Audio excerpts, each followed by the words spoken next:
everybody, happy Friday. Well done for getting to the end of the week. Right, so our last math session of the week is going to be quite a fun one. It's all to do with using that language that we did with Miss Cook earlier in the week, all to do with where things are. But before we do that, we're going to do a little game to warm up our brains, and it's all to do with what we were doing yesterday. So you've got to work out what we did yesterday, what we did the day before. It's all bringing it together from the whole week. So this game is all about more and fewer. Do you remember that more means that there's more things there and fewer means that there's less things? So let's have a look. On my screen, I have got a table, and this table says in the middle, the same as. The same as. Over here it says fewer, and over here it says more. What we've got to do is I'm going to put a number in this box here, and we've got to figure out the number that is fewer than this number and a number that is more than this number. Okay, so what we're going to do is I'm going to put the number, this one in. What number is this? It's the number 4. The number 4. We're going to write that in as well, because we're feeling really, really clever today. Number 4. Okay. Now we've got to find a number that is more than 4 and a number that is fewer than 4 or less than 4.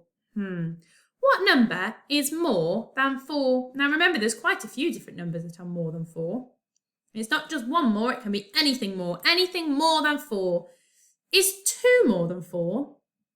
Let's have a look. If I put 2 next to 4, does 2 have more holes than 4 or less holes than 4? 2 has got fewer holes than 4, doesn't it? So where are we going to put number 2? In fewer or in more? We're going to put it in fewer, aren't we? Let's put the number 2, because we know that is the number 2. Are there any other numbers that are fewer than 4, less than 4? Have a look down here. So number 4's here. Are there any other numbers that have less than 4 holes? Does number 5 have less than 4? No, it's got more, hasn't it? Because it's got, look, if I put it next to it, it's got more holes. It's got 1, 2, 3, 4, 5. So where's 5 going to go? In fewer or more? It's going to go in more, isn't it? Let's put the number 5 here. Now we're only going to do our numbers up to 5 today. We're not going to look at these ones just because we've got lots of other things to do today as well. So we're just going to look at number 5. So are there any other numbers that are fewer than 4 here? Any other numbers that are fewer? We've got 2 is fewer than 4. We know that 5 isn't fewer than 4, it's more than 4. Are there anything else? What about 3? Let's put it next to it. Is 3 more than 4 or fewer than 4? 1, 2, 3. Have a look. It's fewer, isn't it? There are less holes than number 4. Can you see? Look, it's missing that one. So we're going to put number 3 in fewer as well, and we're going to write the number 3. Are there any other numbers that you can spot that are fewer than 4? That's right, number 1, look. Let's put number 1 next to it. Number 1's definitely fewer than 4. It's a lot smaller, isn't it? So we're going to put number 1, into fewer. And again, we're going to write that number. So we know, so the same as, so we're talking about the number 4. The numbers that are fewer than 4 are 1, 2, and 3. And the number that is more than 4 is 5. Brilliant. Well done, everybody. Okie dokie. We're going to do that one more time. But this time, we're going to pick another number. Ooh. Okay, so this time I'm going to pick number 3. So we're looking at number 3. And we want to figure out which numbers are fewer than 3 and which numbers are more than 3. Let's start with 4. Let's have a look. Put 4 next to 3. Number 4, is it more than 3 or fewer than 3? Look at the dots. 1, 2, 3, 4. 1, 2, 3. Does 4 have more dots or fewer dots than 3? It has more, doesn't it? Can you see? Look, it's got 1 there. That one doesn't. So let's put 4 in the more box. Okay, brilliant. Right, what other numbers have we got? What about number 1? Oh, didn't grab it. What about that one? Number 1, is it going to go in the more box over here? No, it's going to go in the fewer box, isn't it? Because 1 is smaller than 3. It's got fewer than 3. Let's put number 1 there, look. Okay, anything else that you can spot? What about 5? Is 5 more than 3 or fewer than 3? Look at how many dots there are. Are there more dots or are there fewer dots than 3? There are more dots, aren't there? Look, 1, 2, 3, 4, 5. Whereas 3 has only got 3 dots. So we're going to put 5 in the more box as well. Okay, what about number 2? Where's that one going to go? It looks quite similar to the 3. Does it have the same number of dots as 3? No. Does it have more dots than 3? No. So it's going to go in the fewer box. We're going to put number 2 in there. Well done, everybody. Fantastic. So we know that 1 and 2 are fewer or less than 3, and that 4 and 5 are more than 3. Brilliant. Well done, everybody. Thank you for helping me. Right then, the next thing we're going to do is we're going to have a little think about that language that you were using with Miss Cook, all to do with where things are. So, do you remember earlier in the week, Miss Cook read to you the story Rosie's Walk, and it's all about a hen or chicken called Rosie who goes for a walk and goes round, under and over different things. And what we've got to do is we've got to match the picture to the right word, because then you've got a little game to play. So, if you'd like to remind yourself of the story, you can go back onto YouTube and that video is still there of Miss Cook reading it. And that might be quite a good idea to do before you do the maths activity for today. But right now, we're going to tell the story together. So on my screen, I have got some words. And it says under, in, across, over, around, and under. And we've even got a few more on this page as well. But let's start with these ones first. And we've got some pictures from the story, Rosie's Walk, and we've got to match them to the right word. So let's have a look at this one. What is Rosie doing? There's a hay bale, isn't there? Where is she on the hay bale? Where is she? Is she under the hay bale? No. Is she in the hay bale? No. She's not really going across the hay bale either. What about over? Is she going over the hay bale?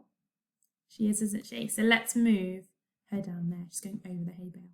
What about this one? Now the fox, oh dear, in the story, the fox ended up underneath, didn't he? He got under the hay. Can you see? Look, he's under the hay. He's not on top of it, is he? He's under it. So we're going to put that one with under. Now, what about this one over here? The fox is jumping, isn't he? And we've got a rake. So in the story, the fox jumps. Does he jump in the rake? No. Does he jump around the rake? No. Or under. So he jumps across the rake, doesn't he? So we're going to put that one there. Okay, right then. What about this one? Where is the fox? Where is the fox? He's under the little chicken's house, isn't he? Now, I'm just going to have a look at this picture and this picture. Do you think that the fox is under something in both of them? Or do you think in one of them he might be in something? Is he in the chicken shed? No, he's definitely under it, isn't he? But do you think he could be in the hay bale? He might be, mightn't he? You could definitely get into hay, couldn't you? And you could have it all the way around you. He's not quite under it because otherwise it would all be on top of him. But look, his ears are sticking out. I think he might be in it. What do you reckon? Should we swap them around? Let's put that one there and that one there. Okay, right then. What about this one? Rosie is going what? Where is she with the pond? Is she under the pond? No, she can't be under the pond, can she? So she's going around the pond. So we're going to put her there. And what about this one here? We've got one last one. The fox. Let's check if we're right. Is the fox under the flower? He is, isn't he? Let's pop him there. Right, we've got a few more to do on the next page. What's Rosie doing here? What's she doing? We've got the words through, under, or in. Is she going into a fence? Not really. It sort of looks like it, but if she was going into it, she'd have the fence all the way around her. And she's not in the fence, is she? She's going through the fence. It's either side of her. She's going through the fence. So let's put through there. What about this one? What is she doing in this picture? We've got some beehives. Is she in the beehives? No, she's not in the beehives. Is she under the beehives? She is, isn't she? Brilliant. So let's pop it there. And what about this one? Is she going into the chicken house?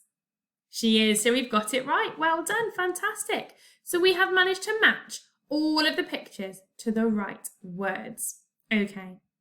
So your challenge today for your maths is to retell the story.